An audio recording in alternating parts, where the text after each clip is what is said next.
মুম্বাইয়ের iconic bungalow মান্নাত নতুন করে সাজানোর কাজ শুরু হওয়ায় নিজের ঘর ছেড়ে আপাতত ভাড়া বাড়িতে সপরিবার উঠেছেন বলিউড কিং শাহরুখ খান।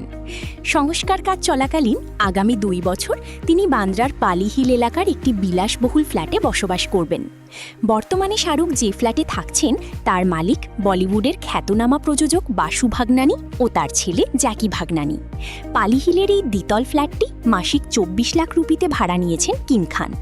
জানা গেছে, মান্নাতের ভেতর ও বাইরের আমূল পরিবর্তনের জন্য 2024 সালেই প্রশাসনের কাছ থেকে প্রয়োজনীয় অনুমতি নিয়েছেন শাহরুখ পত্নী গৌরী খান।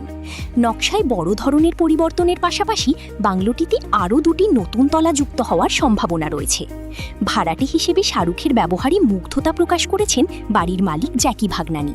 সম্প্রতি এক সাক্ষাৎকারে তিনি বলেন, শাহরুখ অত্যন্ত বিনয়ী এবং তার মতো একজন মানুষ হওয়া ভাগ্যের বিষয়। খ্যাতির শীর্ষে থাকলেও তিনি অতিথিদের অত্যন্ত সম্মান প্রদর্শন করেন এবং বাড়ির দরজা পর্যন্ত এগিয়ে দিয়ে আসেন। জ্যাকির মতে, মানুষ হিসেবে শাহরুখ খানকে 10 নম্বরের মধ্যে 11 দেওয়া উচিত। মান্নাতের সংস্কার কাজ সম্পূর্ণ হতে প্রায় 2 বছর সময় লাগতে পারে। সবকিছু ঠিক থাকলে 2027 সালে পুনরায় নিজের প্রিয় বাংলোয় ফিরে যাবেন শাহরুখ ও তার পরিবার। তবে আপাতত পালি হিলের সেই অভিজাত ফ্ল্যাটেই সন্তানদের নিয়ে সময় কাটাচ্ছেন এই বলিউড মেগাস্টার।